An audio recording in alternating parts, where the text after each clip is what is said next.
में जो उसके पैर जो हैं वो कटार की तरह हैं, छोटे चाकू की तरह हैं। तो बताते हैं उसकी इतनी खासियत है, उसके बाद भी जो कस्टर्ड है वो डरपोक है।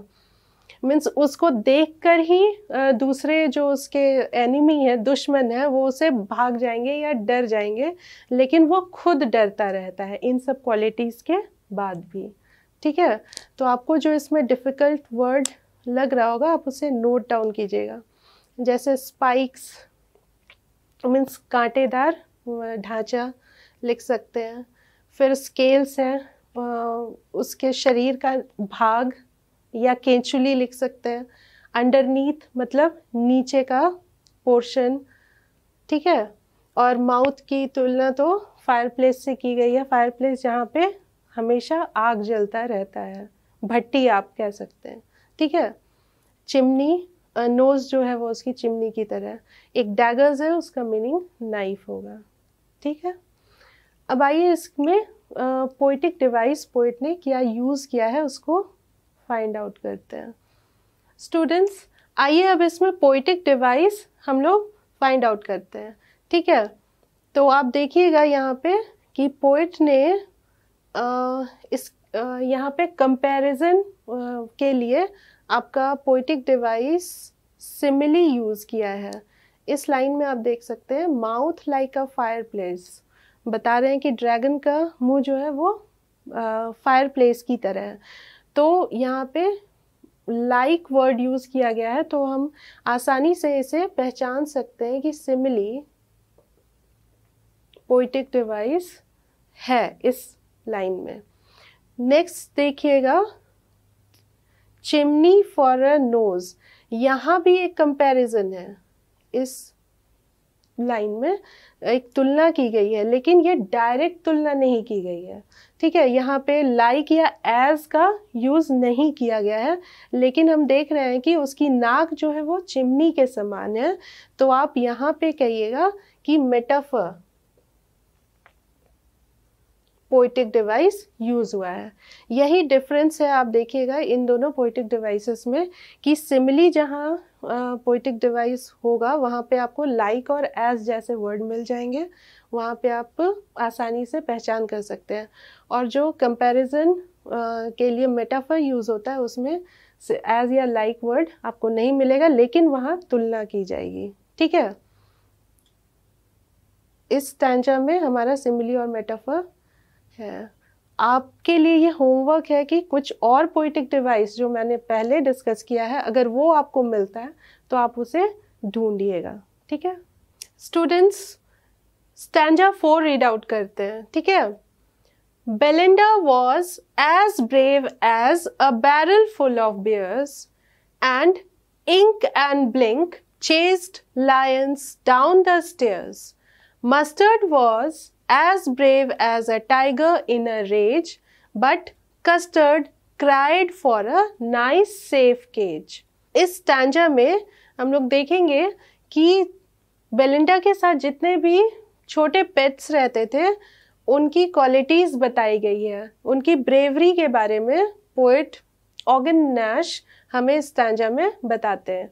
ठीक है, तो यहाँ पे सबसे पहले बेलिंडा जो है उसके करेज को बताया है पोइट ने कि Belinda was as brave as barrel full of bears.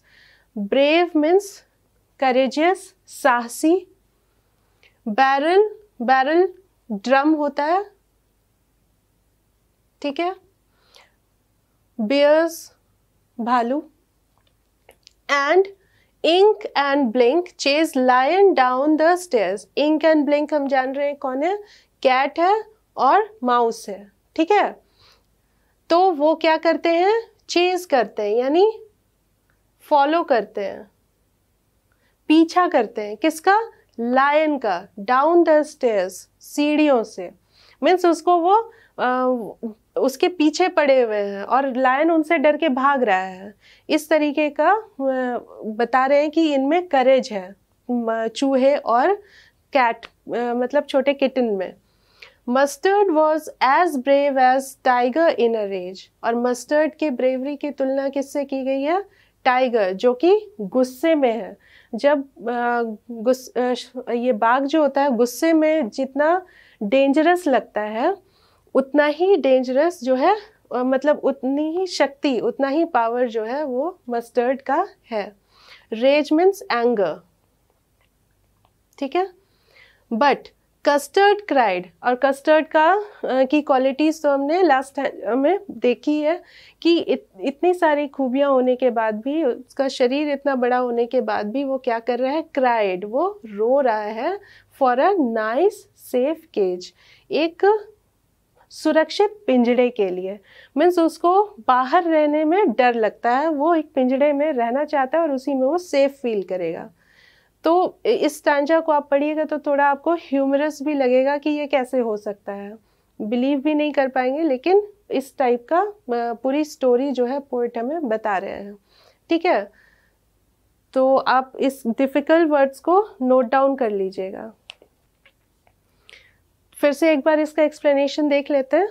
Belinda was as brave as barrel full of bears. Belinda का करेज जो है, साहस है, कितना, पूरे एक ड्रम में भालू को, जितने भालू उसमें समा पाए तो उतने ज़्यादा भालुओं की ताकत जो होगी उतनी ताकत किसकी है, बेलिंडा की है। इंक और ब्लिंक को तो हमने देखा कि वो क्या करते हैं, चेज करते हैं, पीछा करते हैं लायन का डाउन द स्टेयर्स, मीन्स सीढ़ियों से। और मस्टर्ड जो है वो टाइगर की तरह साहसी है, और वो भी कैसे, नॉर्मल सिचुएशन में नहीं, वो जब टाइगर गुस्से में रहता है और जितनी ताकत उसमें होती है उतनी ही शक्ति वो मस्टर्ड यानी डॉग की है। और इन सब के बावजूद जो है कस्टर्ड है, रोता रहता है एक नाइस सेफ केज के लिए, ठीक है। तो आपको एक्सप्लेनेशन क्लियर हो गया होगा। अब इसके पोएटिक डिवाइसेस को डिस्कस कर लेते हैं। यहाँ पे आप देखिएगा काफ़ी कंपैरिजन यूज़ हुआ है। बेलिंडा की ब्रेवरी को कंपेयर किया गया है किससे, बैरल फुल ऑफ बियर्स से, ठीक है। और यहाँ पे देखिएगा इस लाइन में फिर से हमें एक इंडिकेशन मिल रहा है कि एज वर्ड यूज हुआ है। तो आप क्या कह सकते हैं कि सिमिली पोएटिक डिवाइस यूज हुई है इस लाइन में। नेक्स्ट लाइन में आप नेक्स्ट यहाँ देखिएगा, मस्टर्ड की ब्रेवरी की तुलना किससे की गई है, टाइगर से, और उसके लिए भी एज वर्ड यूज हुआ है। तो इस लाइन में भी सिमिली, इस लाइन में Mustard was as brave as tiger in a rage, इस लाइन में भी सिमिली जो है पोएटिक डिवाइस यूज हुई है, ठीक है। आप देखिएगा एलिट्रेशन लास्ट लाइन में, कस्टर्ड में सी नहीं, क साउंड, क्राइड में क साउंड, और केज में क साउंड, जो कि क्या है, व्यंजन साउंड है, कॉन्सोनेंट साउंड है। इस वजह से आप कह सकते हैं कि पोएटिक डिवाइस एलिट्रेशन यूज हुआ है। स्टूडेंट्स, आइए स्टैंजा 5 रीड आउट करते हैं और इसके रिदम को फील करते हैं। आप इससे पहले भी इसके रिदम को फील कर पा रहे होंगे, ठीक है। तो इसे जोर से ही पढ़िएगा। Belinda tickled him, she tickled him, unmerciful. Ink, Blink and Mustard, they rudely called him Percival. They all sat laughing in the little red wagon at the Relio Trulio cowardly dragon. Previous stanza में हमने देखा कि Belinda, ink, blink और mustard की bravery के बारे में discuss किया था पोएट ऑगन नैश ने, और ड्रैगन को बताया था कि वो कावर्ड है और नाइस सेफ केज के लिए रोता है। तो अब देखिएगा कि जो भी उस घर के मेंबर हैं वो ड्रैगन के साथ कैसा बिहेव करते हैं, उसी को डिस्कस किया गया है इस स्टैंजा में। तो बेलिंडा क्या करती है ड्रैगन के साथ, बेलिंडा टिकल्ड हिम, बेलिंडा उसको टीज करती है, ठीक है। टिकल मीन्स टीज करना, और वो टिकल कैसे टीज करती है, अनमर्सीफुल यानी क्रूअली, क्रूरता से उसको टिकल करती है, गुदगुदाती है या उसको चिढ़ाती है। Ink, Blink and Mustard, they rudely called him Percival. और इंक, ब्लिंक और मस्टर्ड उसे क्या कह के पुकारते हैं? पर्सिवल। आप मेडिएवल एज में देखिएगा स्टोरीज में या फिर वहाँ के लिटरेचर में कि पर्सिवल जो एक कैरेक्टर यहाँ पे यूज़ किया है पोएट ऑगन नैश ने, वो राजा का जो बहुत ख़ास आदमी होता था और वो जो है अपनी ब्रेवरी के लिए जाना जाता था, लेकिन किसी कारण से वह डर कर भाग गया था, क्योंकि इसने डरपोक होने की अपनी निशानी पेश की थी। इसी वजह से इंक, ब्लिंक और मस्टर्ड जो है उस ड्रैगन को पर्सिवल कह के पुकारते हैं और उसे चिढ़ाते हैं पर्सिवल नाम से, ठीक है।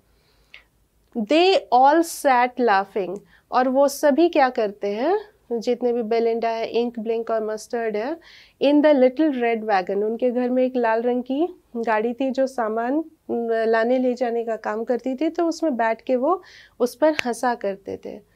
लास्ट लाइन से ये क्लियर हो रहा है, at the rellio trullio cowardly dragon, वो जो ड्रैगन है वो डरपोक है, तो सच में वास्तव में ये सभी जो हैं उसे चिढ़ाते हैं, उस पर हंसते हैं और उसे पर्सिवल कहते हैं। मीन्स उसका हर तरह से मजाक उड़ाते थे। क्यों? क्योंकि ड्रैगन को हमने देखा कि वो काफ़ी विशालकाय है और उसके पास सारी खूबियां हैं कि वो एक ब्रेवरी का काम कर सके, लेकिन वो डरता रहता है और एक सेफ केज के लिए रोता रहता है। इस वजह से जो उससे साइज में काफ़ी छोटे हैं और काफ़ी कमज़ोर दिखते हैं, तो वो वैसे जीव जो है उसका मजाक उड़ा रहे हैं, ठीक है। तो ये जो है इस स्टैंजा में क्लियर हो रहा है कि ड्रैगन जो है वो डरपोक है, उसको टीज कर रहे हैं उसी के घर के मेंबर्स। आइए अब देखते हैं इसमें कौन सी पोएटिक डिवाइस यूज़ हुई है। यहाँ आप देखिएगा कि टिकल्ड हिम, लाइन 1 में टिकल्ड हिम रिपीट हुआ है, तो रिपीट हुआ है तो आप कौन सी पोएटिक डिवाइस यहाँ कहेंगे? हमने पहले भी डिस्कस किया है इसे, रिपीटेशन, ठीक है। नेक्स्ट यहाँ पे देखिएगा इंक, ब्लिंक और मस्टर्ड जो है वो ड्रैगन को पर्सिवल कह के पुकार रहे हैं, और पर्सिवल को हमने देखा है एक ह्यूमन फिगर है, वो एक इंसान है, तो उसकी तुलना, एक ये एनिमल है, इसकी तुलना एक इंसान से की जा रही है, यानी उसको पर्सोनिफाई किया जा रहा है, उसका मानवीकरण किया जा रहा है। तो यहाँ पे पर्सोनिफिकेशन पोएटिक डिवाइस यूज हुआ है, ठीक है। यहाँ पे इस लाइन में देखिएगा, Ink, Blink and Mustard they rudely called him Percival. तो यहाँ पे आप समझ सकते हैं कि पोएटिक डिवाइस पर्सोनिफिकेशन यूज हुई है, ठीक है। आप इन सभी चीज़ों को अपनी नोट कॉपी में नोट डाउन कर लेंगे। डियर स्टूडेंट्स, आज आपने poem the tale of Custard the dragon के स्टैंजा 1, 2, 3, 4 और 5 का एक्सप्लेनेशन देखा, उसके डिफ़िकल्ट वर्ड्स की मीनिंग समझी और पोएटिक डिवाइसेस को भी समझा, ठीक है। नेक्स्ट स्टैंजा 6 से पोएम हम नेक्स्ट वीडियो में कंटिन्यू करेंगे। तब तक के लिए थैंक यू।